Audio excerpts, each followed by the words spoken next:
સમાજની કાર્યવાહી। 1 વર્ષ માટે દોષિતોને સમાજની બહાર રાખવાનો નિર્ણય લેવામાં આવ્યો છે।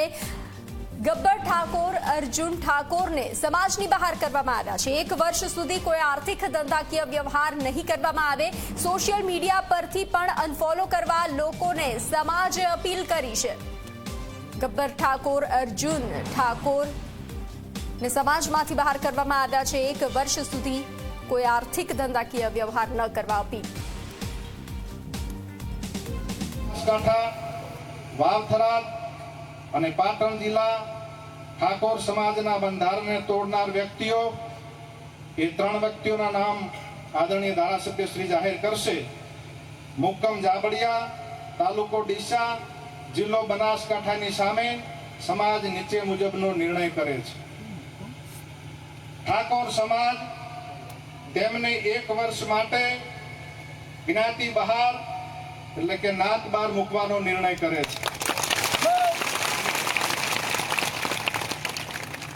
1 વર્ષ પછી સમાજના બંધારણ દિવસની ઉજવણી વખતે જાબડિયા ગામના ઠાકોર સમાજની ગ્રામ સમિતિ તેમને સમાજમાં પરત લેવાની વિનંતી કરે તો તે અભિપ્રાય ડીસા ઠાકોર સમાજ તાલુકા સમિતિના ધ્યાન ઉપર મૂકીને ગુણ દોષના આધારે સમીક્ષા કરીને નિર્ણય કરવામાં આવશે।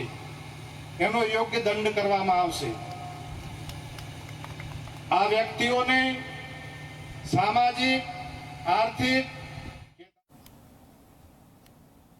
તો વધુ વિગતો સાથે સંવાદદાતા અલ્કેશ જોડાઈ ચૂક્યા છે। અલ્કેશ, ઠાકોર સમાજનો આ જે મોટો નિર્ણય સામે આવ્યો છે તેમાં સમાજના સામાન્ય લોકોનું આ નિર્ણયને લઈ અને શું કહેવું છે?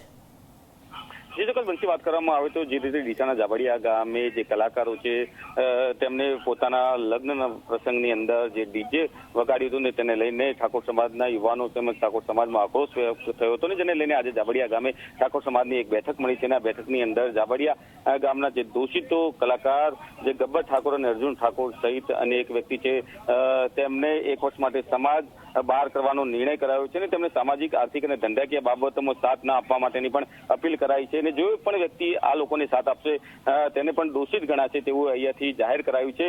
તો સાથે સાથે આ બંને કલાકારોના સોશિયલ મીડિયા પર અનેક ફોલોવર્સ છે ને ઠાકોર સમાજના જ છે, તેથી ઠાકોર સમાજને અપીલ કરાઈ છે કે તેમના જે ફોલોવર્સ છે તેમને પણ અનફોલો કરી દેવામાં આવે। એટલે ક્યાંક ને ક્યાંક ઠાકોર સમાજનું બંધારણ તોડવા માટે ઠાકોર સમાજ છે તે ખૂબ જ કડક બન્યો છે ને 1 વર્ષ માટે દોષિતોને સમાજ બહાર મૂક્યા છે ને 1 વર્ષ બાદ ગામની સમિતિ નિર્ણય કરશે, ગુણ દોષ હશે તેમને સમાજની માફી મંગાવશે ને ત્યારબાદ તેમને સમાજમાં પાછા લેવા તેવો નિર્ણય કરાશે। જી બનજી।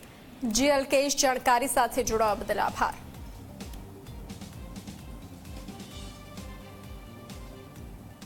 તો સુરતમાં મેટ્રો કામગીરીના કારણે કાંપી ક્રાઇમ બ્રાન્ચની કચેરી, જી હા, ક્રાઇમ બ્રાન્ચની કચેરીમાં લોખંડના ટેકા મૂકવામાં આવ્યા છે।